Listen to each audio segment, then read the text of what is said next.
Welcome back to middle education. लीजिए आपके सामने है फेयरली एग्जाम वर्ष 2024 कक्षा 10वीं के अंग्रेजी विषय का प्रश्न पत्र लेकर के आ चुका हूं।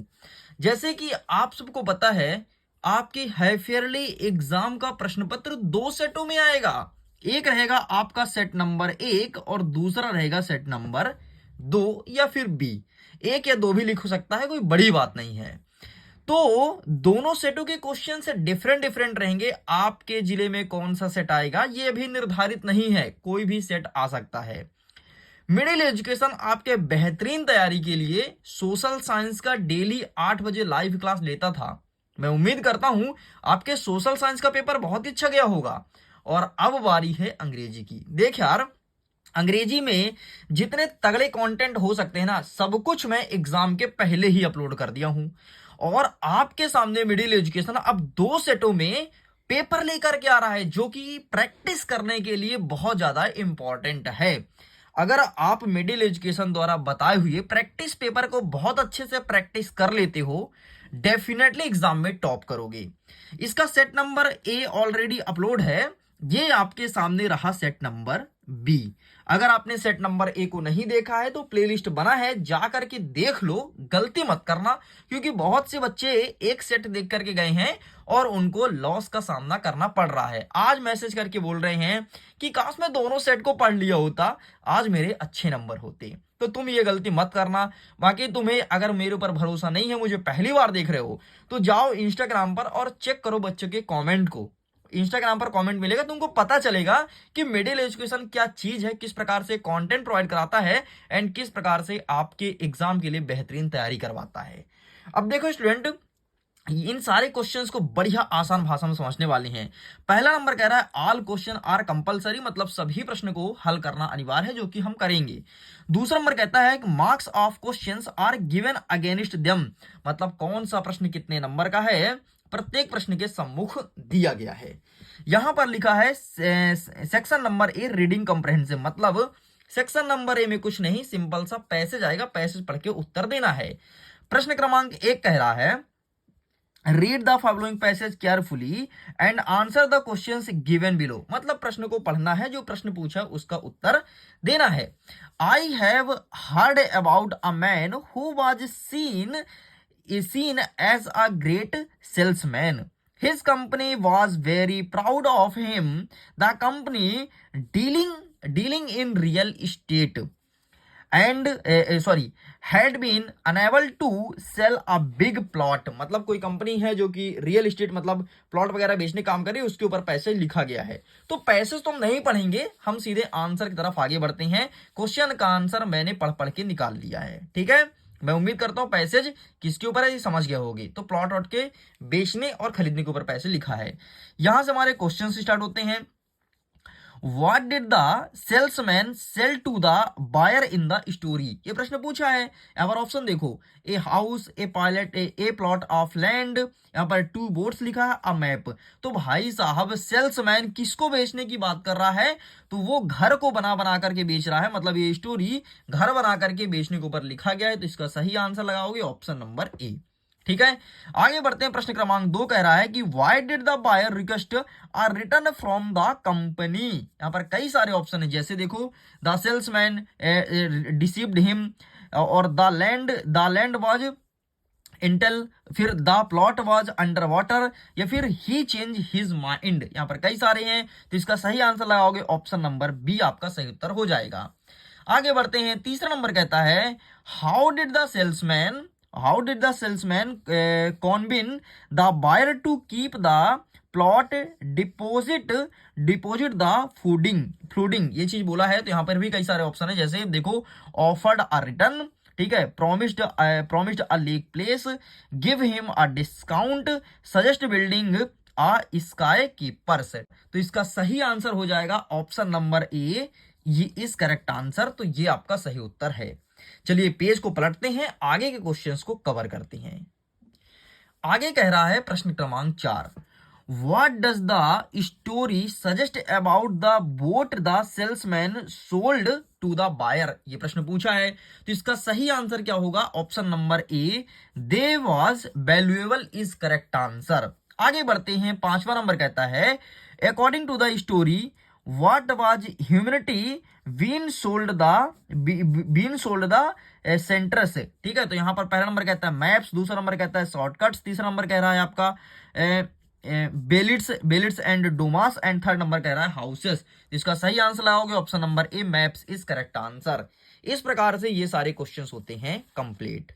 आगे बढ़ते हैं, प्रश्न क्रमांक 2 कह रहा है read the following passage carefully answer the questions given below. मतलब आपको प्रश्न पढ़ना है, मतलब पैसेज पढ़ना है और उसका उत्तर देना है। अगेन पैसेज को ध्यान से देख लो। पैसेज लिखा है pollution is the intermixing of harmful substance no uh polluted with uh natural environmental components. मतलब ये पैसेज पूरा का पूरा पॉल्यूशन के ऊपर बेस्ड है, इस चीज को ध्यान रखिएगा। तो पैसेज को ध्यान से रीड कर लो। हम आगे बढ़ते हैं और सारे क्वेश्चन आंसर को देखते हैं। हमारा पहला नंबर कह रहा है कि what is the primary case of air pollution mentioned in the passage. मतलब जो आपके ये पॉल्यूशन का है वो प्राइमरी केस क्या होता है, मतलब पॉल्यूशन किस प्रकार से फैलता है। यहाँ पर कई सारे ऑप्शन है, तो इसका सही आंसर आपको लगाना है burning of coal for electricity, ये आपका सही उत्तर हो जाएगा।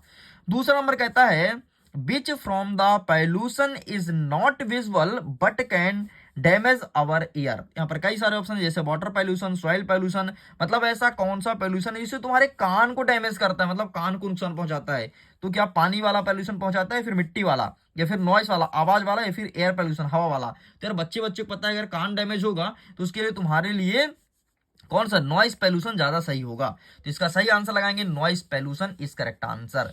आगे बढ़ते हैं, तीसरा नंबर कह रहा है what is the consequence of dumping waste direct into water bodies according to the passage. ठीक है, तो यहाँ पर कई सारे ऑप्शंस हैं जैसे soil, noise, water and air. तो इसका सही आंसर लगाएंगे option number B, noise pollution is correct answer.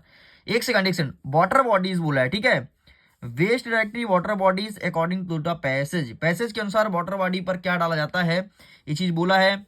तो यहां पर आपका हाँ चलो नॉइस पॉल्यूशन लगा देना, ऑप्शन नंबर बी। ठीक है, आगे बढ़ते हैं, चौथा नंबर कह रहा है what does the passage suggest about the human pollution in the context of water pollution. ठीक है, तो इसका सही आंसर क्या लगाएंगे option number A, it will decrease is correct answer. इस प्रकार से ये भी आपका होता है कंप्लीट। चलिए स्टूडेंट्स हम आगे बढ़ते हैं एंड आगे क्वेश्चंस को कवर करते हैं। लीजिए इस प्रकार से मैं प्रश्न क्रमांक 2 को कंप्लीट कर दिया हूं, लेकिन प्रश्न क्रमांक 2 का एक क्वेश्चन और है। क्वेश्चन क्या है, what is defined as the main case of air pollution in our relations to vehicles. तो यहां पर कई सारे ऑप्शन जैसे फ्यूल, टीयर, टॉक्सी या फिर कार। तो इसका सही आंसर लगाएंगे fuel, option number A is correct answer. पूरा कंप्लीट कर दिया हूं पैसेज नंबर 1 और 2। आगे बढ़ते हैं, पैसेज नंबर 3 को समझते हैं। तीसरा नंबर कह रहा है रीड द फॉलोइंग पैसेज, मतलब पैसेज को ध्यान से पढ़ना है, केयरफुली मतलब ध्यान से। Make notes and supply a suitable title, मतलब यहां पर आपको नोट और सुटेबल टाइटल बताना है। तो देखो यार 4 नंबर का प्रश्न रहता है, अगर तुम टाइटल लिखोगे तो उसके लिए तुम्हें मिलेगा 1 नंबर, ध्यान सुन लो। और अगर तुम नोट मेकिंग करते हो, नोट लिखते हो, तो उसके लिए मिलेगा 3 नंबर। इस प्रकार से बटा होता है। तो टाइटल कैसे फाइंड करते हैं, मेरे पास एक ट्रिक है जिसको लगा करके बहुत सारे बच्चों ने बोर्ड में भी अप्लाई किया और अच्छे नंबर लेकर के आए हैं। टाइटल क्या है जरा समझना, टाइटल क्या है जरा समझना, फिर से बोल रहा हूं, ध्यान से देखो। इस पैसेज को पहले देखो, एजुकेशन इज द मतलब ये कहीं ना कहीं एजुकेशन के ऊपर लिखा है। देखो यहाँ पर भी एजुकेशन वर्ड मिला, आगे बढ़ो, ये देखो फिर से एजुकेशन मिला, और आगे बढ़ो, बढ़ते जाओ बढ़ते जाओ। मतलब ज्यादातर आपको इस पैसेज को पढ़ने के बाद एजुकेशन वर्ड ज्यादा मिलेगा। एंड अगर एजुकेशन ज्यादा मिल रहा है मतलब डेफिनेटली ये पैसेज एजुकेशन के ऊपर ही बेस्ड है। ठीक है, ये देखो एजुकेशन एजुकेशन एजुकेशन, हर जगह एजुकेशन एजुकेशन, मतलब इस पैसेज का जो टाइटल होगा वो एजुकेशन होगा। इस चीज को ध्यान रखिएगा। ठीक है, अब टाइटल तो हमें मिल गया भाई साहब, नोट कैसे लिखना है। तो नोट लिखने का बहुत अच्छा तरीका है यार, जो तुमको समझ में आ रहा है, जो पॉइंट समझ रहा है बस उसे लिख दो, वही तुम्हारा नोट है। इस प्रकार से टाइटल एंड नोट लिखा जाता है। बाकी मैं तुमको इसका पीडीएफ दे दूंगा, लिंक डिस्क्रिप्शन बॉक्स में डाउनलोड कर लेना। बाकी मैं स्क्रीन में भी दिखा दूंगा, भाई दिख रहा होगा तुम्हारे स्क्रीन में, यही आंसर है। इस आंसर को तुम आराम से चिपका देना, दैट्स इट। आगे बढ़ते हैं next question, section number B, writing skills, मतलब अब आपको लेखन कला विकसित करनी है। प्रश्न क्रमांक 4 कह रहा है यू आर कुशल शर्मा, तुम्हारा नाम कुशल शर्मा है, तुम पढ़ाई करते हो government higher secondary school Narayanpur. आगे देखना, write an application to your principal for fee concession, मतलब अपने प्रिंसिपल साहब को एक पत्र लिखो और अपने पैसे में छूट कराओ कि यार प्रिंसिपल साहब हमारे पास पैसा नहीं है, हम दे नहीं पाएंगे यार, हमारे पिताजी की कंडीशन इतनी अच्छी नहीं है, तो प्लीज हमारी फीस में माफी दीजिए। इस प्रकार से प्रिंसिपल साहब को कहना है एंड हमारे प्रिंसिपल साहब को इस प्रकार से चिट्ठी लिखना है। यहां पर आप देख सकते हो। देख भाई, सबसे पहले यहां पर जो एड्रेस लिखा है ना, वो एड्रेस तू चेंज कर देना, ठीक है। यहाँ पर आदर्श हायर सेकेंडरी लिखा है, तू चेंज करेगा, क्या लिखेगा, जो तेरे क्वेश्चन बैंक में दिया है, ये देखिए यहाँ पर, ठीक है, government higher secondary school Narayanpur, ठीक, पहले ये चेंज करना है। और दूसरा यहाँ पर क्या नाम लिखा है तेरा, महेश सोनी ना, ये दिख रहा है महेश सोनी लिखा है, तो ये तू चेंज करके अपना नाम लिखेगा, क्या नाम लिखेगा, कुशल शर्मा। चाहे तुम लड़की हो या लड़का हो, तुमको यही डेटा लिखना है, बाकी तुम इसका फोटो खींच लो। ठीक है, ये भी कंप्लीट होता है।